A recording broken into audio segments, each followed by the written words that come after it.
Books make you hope. Books make you dream. Books make you laugh. Books make you scream. This is the Books That Make You show, discussing books with authors and experts, unraveling the inner pages of all the books that help make us who we are. Welcome, everybody. It's time for the Books That Make You show. I'm your host, Desiree Duffy, and today we're talking about books that make you immerse yourself in a fantastical sci-fi adventure alongside a rebel princess who doesn't need to be saved. As a matter of fact, she might just save you. A rebellious princess, chasing destiny, menacing villains. The Last Lumenian is a captivating sci-fi fantasy with a touch of charming alien romance. It's a coming-of-age tale of the chosen one, Lilla, as she battles outdated traditions and shapes her own destiny. Breaking away from the damsel-in-distress trope, Lilla emerges as the heroine her world needs, and she just might be the heroine that you need too. Author S.G. Blaise is with us, and the writer of this enchanting series. S.G., welcome to the show. Thank you, Desiree. I'm so happy to be here. We're going to have fun because, we did the chalkboard drawing, and behind you, you can see that there are several books. This is an entire series, and it's winning awards. It's captivating readers all over the place. Can you set the stage? Can you tell us in your own words what's happening in your book series? But Desiree, The Last Lumenian, it follows a 19-year-old rebel princess who must defeat the dark god before he finds her. And it's a coming-of-age story with meddling gods, intergalactic war, pesky love interest, and so much more. I love it. I love it. Okay. And I'm sorry, I might have gotten the pronunciation a little bit incorrect. Lumenian, right? It's perfect, Desiree. Everyone pronounces it the way they want it. That's the I have an accent, so don't trust me. I love it. I love it. Okay. Well, it's very original, and it's very timely too, because in the world today, we all want heroes, and we also want to break away from some of the traditional ideas that have held us back from the past. Can you talk about this whole idea, how you're breaking tropes and defying what people might traditionally think of sci-fi, fantasy, and that whole damsel in distress trope? Well, Desiree, my approach to put a twist on these tropes was to look at it, what's been done, and finding new ways to present it to the readers. That's why when we have a princess who's supposed to be powerful, I made her powerless in a society that's patriarchal. And then she starts rebelling against it because she's looking for her place, but, she doesn't find that the rebellion is where she belongs. So again, I put a twist on that. And I love exploring these tropes like the chosen one, love triangles, paranormal creatures, magical elements, and find ways that have not been used before. Oh, yeah. And you do it so splendidly. Can you talk about, because your own life, if you could indulge us a little bit with your story and tell us maybe how your books and the setting reflects on your own real life experience? Well, Desiree, my books reflect my childhood. I grew up during the second half of Soviet oppression. And during that time, Hollywood movies were largely forbidden. But my dad rebelled against it in his own way by smuggling them in, not for profit, but so he could translate it using his own voice to dub it. So we would have movie nights, because when Star Wars premiered in Hungary, I was only 1 year old and I completely missed it. And there was no second chances. So my dad said, we need to have the freedom of culture. And that's how I was introduced to the sci-fi fantasy genre so early on in my life. That's amazing. And you eventually came to the United States. You're now living in California. How does it feel when you look back on your life and realize that you took this trajectory? I mean, your life could have very easily turned out very differently. That's true, Desiree. My life took so many twists. I'm sometimes feeling like I have a whiplash.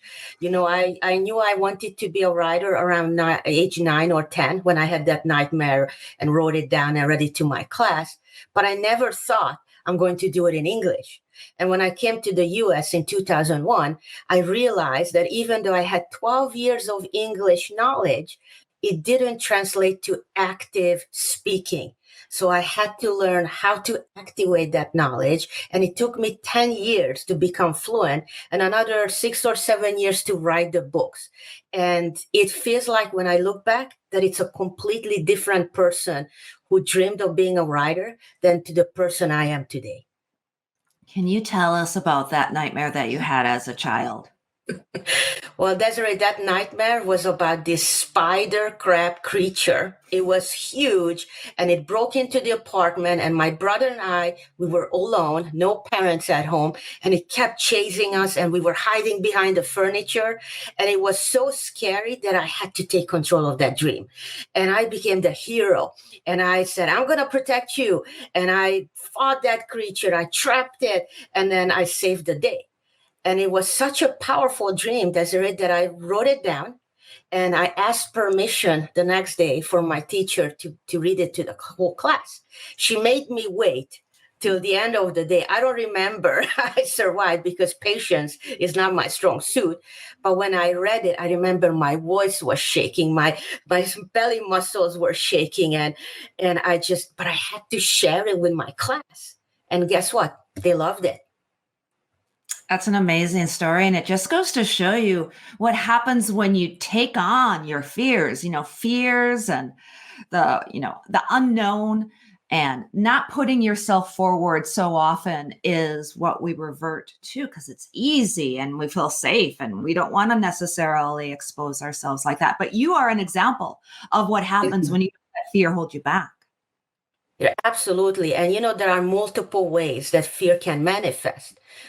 First was that to speak in English in front of others. The second was to write in English. And I remember when I first joined the San Diego Writers Inc., it was a workshop to help others, and everyone to develop their story. I knew that they're going to discuss my story, and it was very scary. And then third, when I went to the Comic Cons and I showed my books and shared my books with others, that was also very scary. What are they going to say? Are they going to love it? Are they going to cringe when I say it's about a princess? And it was just phenomenal. The reaction, the support, the excitement that we shared and the way we connected. I love everything about it. Yeah. Well, I mean, your series is winning awards. You're getting great reviews. I checked you out on Amazon. People just absolutely love the book. And you talked about Comic-Con, but you were also recently at WonderCon too. Is that right? Correct. And we had a great time, Desiree, there. We created an immersive booth where we had character actors reenacting scenes from the book and throughout the 3 days. We had interviews conducting throughout the 3 days. We had so many people returning who met us a year before when we just had that teeny tiny table, and they were just in awe to see how far the story came, how far the book series came, and the love and support. It was just, everyone was so happy. Stop me, please, because I'm going to keep going bragging. No, that's great. And it's wonderful when an author has those moments, and it's validating. And it just goes to show others out there who might be experiencing fear or they're unsure of their own writing, what can happen. Do you have any advice or words of wisdom that you might want to share with writers who are maybe in the beginning of their journey? Absolutely, Desiree. My advice would be is that don't compare yourself to others. Learn from their mistakes and do what comes natural to you. With that being said, it's always a good idea to push the boundaries of your comfort zone and to have that open and growth mindset that allows you to take in feedback, take in critiques without taking it personally, and take the best of those so that you can become a better writer, a better person. And now it's a self-fulfilling cycle that keeps going, creating a positive momentum. And your books are so imaginative. Your stories are imaginative. I want to get into some of the details a little bit. I mean, the alien romance plot line. Can you talk about that and what inspired that? And give us the details, the juicy details on that. Well, I don't want to do spoilers, Desiree, but the plot line was inspired by Star Wars, Lord of the Rings, and Princess Bride. So my goal was always to create this sweet, mild romance with funny and quirky characters who are diverse and who also challenge and support Lilla in surprising ways. And the best way to showcase that was to create a love triangle that was very mild, but it showed the contrast between two types of love interest. And then to show the reader that, when she makes the choice, that's going to be the right choice for her.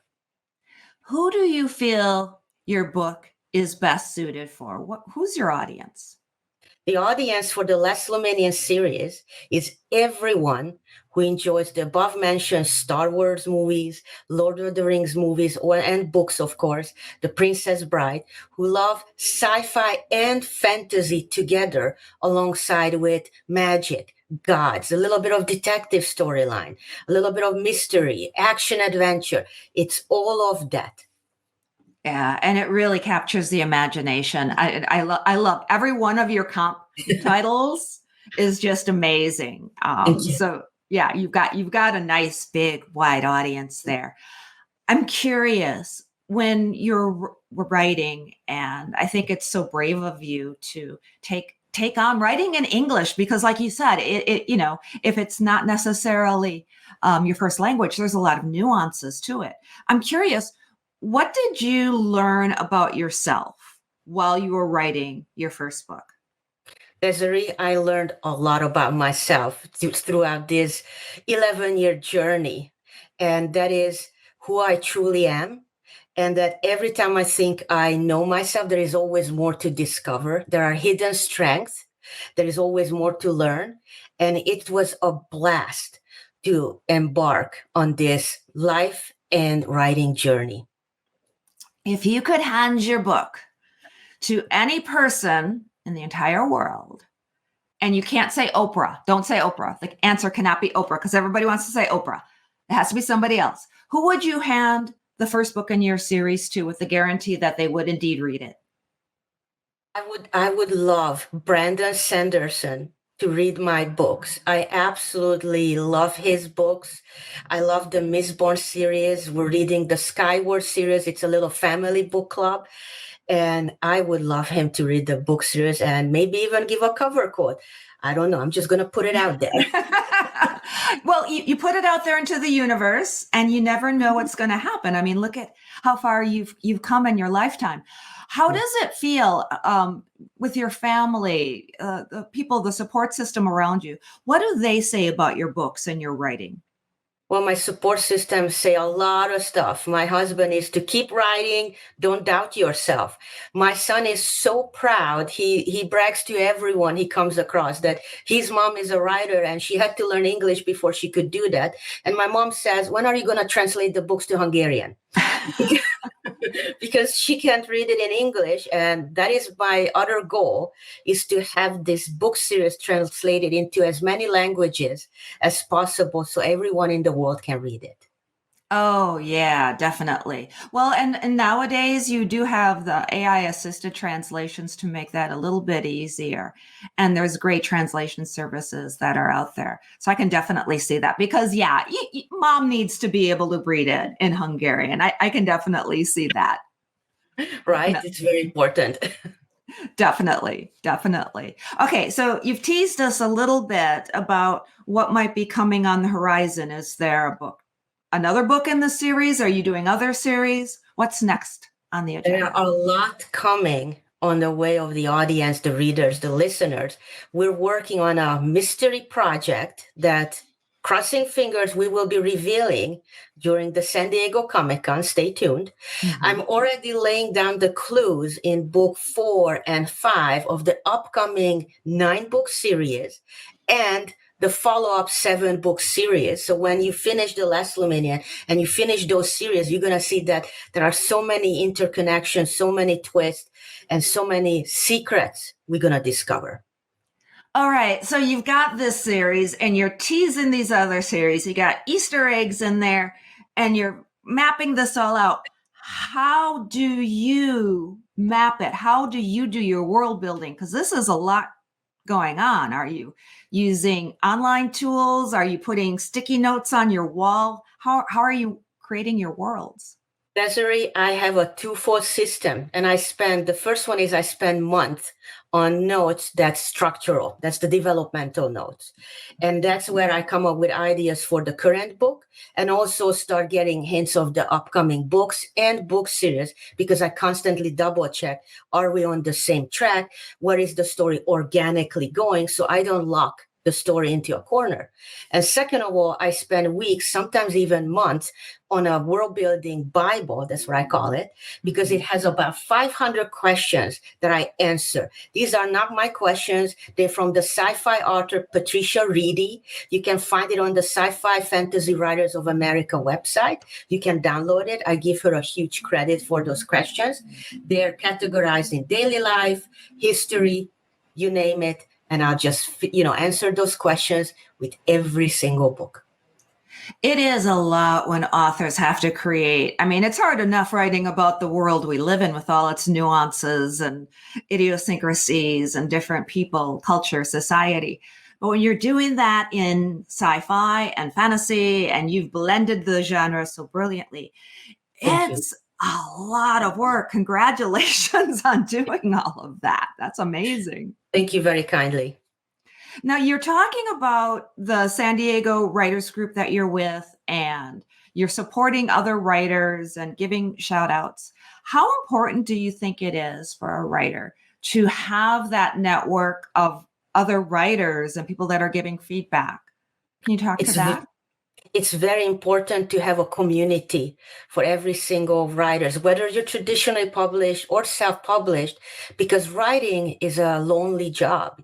You do it alone in your office, in front of your computer. It can get very challenging because it seems like you're doing something and no one's going to see it. So when you have fellow authors who are on the similar part of their journey, that helps to understand you're not alone. You see others have the same challenges. And then when you publish, you create the community and each other support, the new releases of the books. And that's the social media and marketing aspect. And then when you go to events, you go to each other's events whenever possible. It creates this really amazing support system that helps you to stay inspired, stay creative throughout your writing journey. Collaborating with other authors is such an important part of it. And I think, to your point, a lot of times new writers especially don't quite realize that, it's a lonely job, but when you have a network and when you pull in others, you can really bolster up your own writing as you're bolstering up others. And that in and of itself is an incredible feeling. Now, you've mentioned Brandon Sanderson. I'm curious, who else are you reading right now, or what other authors that are in your close network that you're working with that you might want to give a shout out to? I have a lot of authors I would love to give a shout out. Lashane Arnett, Christine Germain, Sarah Wright. They're all in my Instagram community, and there are so many more. And I'm also have my favorite authors because I'm a avid reader as well. Mm-hmm. Patricia Briggs, Ilona Andrews, Carrie Mary Moning, I believe. And there's so many more out there. Once I gave a list to a friend of a recommended book, and not kidding, I had 50 author names on it that I was reading and keep waiting for them to come back with their new books. And of course, Brandon Sanderson's on there. And this is where it really is a wonderful industry, is that you're not just a writer, but you're a reader as well. And I just love that. Oh, yeah. Every once in a while, I do meet a writer who doesn't read, and I'm not quite sure how they can do that, because especially if you're writing genre fiction, you need to know what's out there. You need to know what you might want to be inspired by, the tropes that you might want to turn on their head, and just have a knowledge of who else is writing, because that speaks to your target audience. I'm curious too, you've mentioned the editing process, and I know this This can be really hard for writers too, when they feel that an editor, especially that content or developmental editor, might be dashing their babies against the rocks when they say, no, you got to take that part out. And it's like, no, we have to have, the alien from planet Earth meeting the heroine. Can you talk about how that really feels and go into a little bit more detail on the editing process? Yes, Desiree, I decided from day one, and this is back in 2013, because I did wait a whole year before I had the courage to sit down and write, is that I'm going to have an open mind. And that meant I'm going to listen to what others say. I'm not going to look at it as a critique, but as a feedback. And when it's a feedback, I can take parts of it that help the story to become better and ignore the others that might sound a little personal or might not be on point. And that was the best approach I could recommend to everyone. Because when you approach it with an open mind, then all that red lines coming from your editor is not going to make you feel, but it's going to make you feel, oh, that's great. I can do better. I can make it even more fun. It just gives you that opportunity to say, you know what? I cut this here now, but I save it. Maybe it's going to be a short story later. Maybe I do a blog article about it later. But nothing is lost. And everything that you do with your editor, which is a relationship you want to nurture, it will be for one goal only, is to make that story the best story you can do. Now, you've mentioned blogging, you've mentioned social media. How important do you think it is for authors to put themselves out there on the digital landscape like that? Well, these days, Desiree, it is critical for every author to understand that we can't just hide behind a computer anymore and stay unknown and enigmatic. We have to show who we are to the reader. And I use the word have to because it's about human connections. When you use the social media, when you use the social media right way, it creates a community of fellow authors and readers. And in order to achieve that, you start with baby steps. You start putting yourself out there. You don't have to do a full-on live on day one, but you can work your way up to and get more comfortable with aspects of the social media and share only what you have to. You don't have to be fully transparent about everything every time, but to show your readers that when they read the book, they see parts of you in that story. And that's where that unbelievable human connection comes from. Thank you for that. I am such an advocate of the human connection, especially nowadays, as we are dealing on the digital landscape with social media, even artificial intelligence and robotics, and some of the things that are going on in the world that seems to be taking away our humanity. I think it's important for authors to have that human connection to their readers, because that's what's important. Absolutely. They say, write what's true, be authentic. And there is nothing more authentic when you talk with your readers and you share experiences that inspired parts of your story or the jokes that are in your books. Like, people know that I don't like fish or vegetables. And there are 2 instances in the series where they can find these jokes in there that I didn't know I put it in until my friends put it out, which is so funny. Your friends are like, oh, that's you. And exactly. You hating fish and vegetables. I see you in there. Exactly. It's funny, SG. I have a little plaque up on my office shelf, and it says, if you were in my novel, you'd be dead by now. And it kind of speaks to the idea that, be careful of the authors, the writers in your life, because they might just insert you or a situation about your life into their books. Have you ever actually done that with others, like friends, family? Have they found a way into your books? I never took just a person into the books, but what I took is behaviors, experiences that created a type of character, from whether they were positive experiences or not so positive experiences. And that is the best way to incorporate your experiences into the book, because writing is healing, and it allows you to to create something realistic because you went through that, right? And maybe even multiple times. And now your character go through that. And guess what? They're going to strive and defeat that obstacle. And how awesome is that? Yeah, that's so awesome. I love how you talk. You're so positive. You are just so positive. And all of your enthusiasm is just brimming. So it's absolutely magical. What kind of things do you do, SG, to stay positive, to stay grounded? Do you, I don't know, meditate? Do you exercise? What kind of lifestyle choices do you make to stay positive? Desiree, I love writing, and that's why you see every aspect for me is fun. But when I'm not writing, I have Lego building, miniature dollhouse building, diamond notebook painting, or bookmarks, or whatever they come up with. I go to the gym 2 hours, 3 times a week to do amateur weightlifting because it is a sitting lifestyle. I watch TV, I read books, I listen to music, I play video games, app games, I play with my little dogs, I spend time with my family with board games and friends with board games. Can you believe that? And there are so many more activities that we do together or by myself that allows me to connect with my friends, with my family, with my little animals, and also with my creativity. And I find that when I do just a little bit, it doesn't have to more than 5 minutes or an hour or whatever I have time for during the day, but it is recharging, it's refreshing, and it's so inspiring. Yeah, I love that you're playing video games and board games and playing with Legos, because being able to channel that creativity into something else, it does a lot of times come back to the writer and inspire their writing in different ways, doesn't it? Oh, absolutely. And that's why everyone who doesn't read books in their genre and outside their favorite genre, they miss out on so much. Reading makes your brain become better at writing.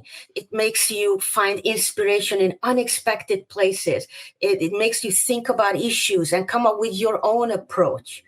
And it's very important. Even watching TV shows and movies, so many times I say pause because I have to write something down. Something came to me, right? Like something's happening on the TV, and I'm like, oh my God, what if my hero encounters that situation?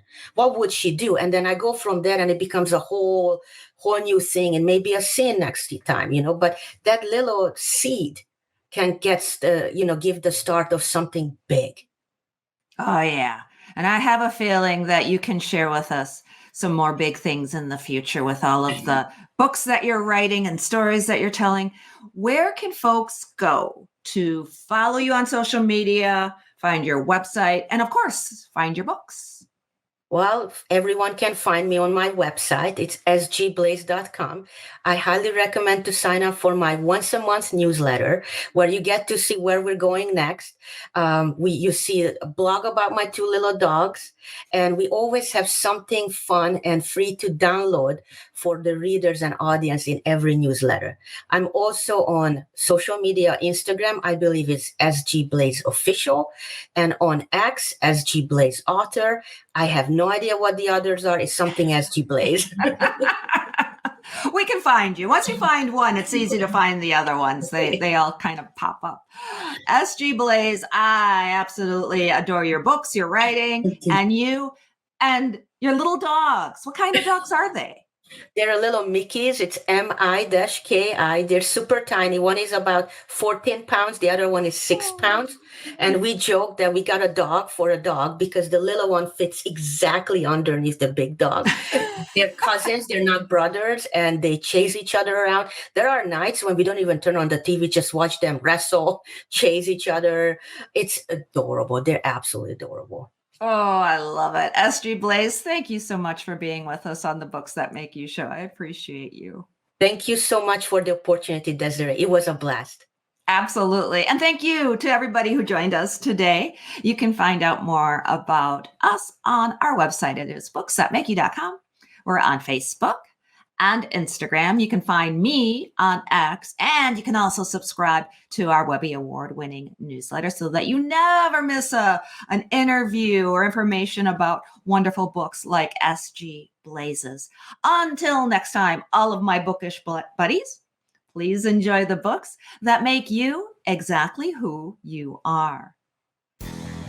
The host and executive producer of the Books That Make You show is Desiree Duffy. Sound mastering and engineering by Dave Napox. Social media and content promotion by Siddhi Jahagirdar. Copywriting and editing by Mike Robinson. The Books That Make You show is an award-winning podcast produced by Black Chateau Enterprises.